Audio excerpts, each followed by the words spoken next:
మొదటి యోహాను పత్రిక 2వ అధ్యాయము 15 వచనం దేవుని వాక్యం చదువుకుందాం. ఈ లోకమునైనను లోకములో ఉన్న వాడినైనను ప్రేమింపకుడి.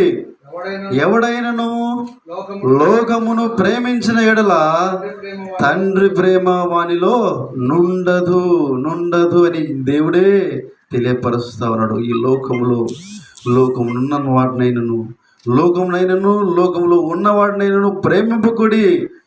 ఎవడైనా లోకమును ప్రేమించిన ఎడల తండ్రి ప్రేమ వానిలో నుండదు. లోకములు ఏమి ఉన్నాయి అంటే తెలుసు, మీరు దైవజనులు కాబట్టి. ఏముంది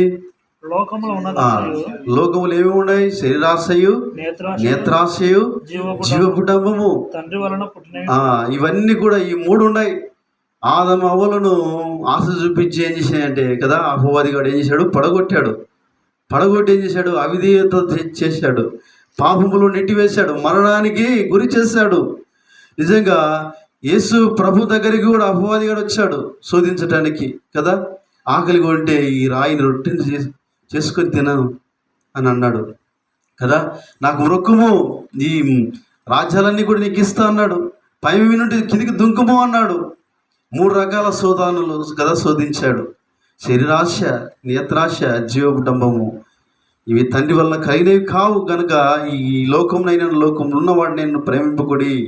ఎవడైనా లోకమును ప్రేమించిన ఎడల తండ్రి ప్రేమ వానిలో నుండదు. నిజంగా మనం పైగా పెదవులతో గనపరిచి హృదయానుసారంగా మనం నడచలేకపోతే, హృదయములో దేవుని యొక్క ఆజ్ఞానుసారంగా మనం జీవించకపోతే, నడుచుకోకపోతే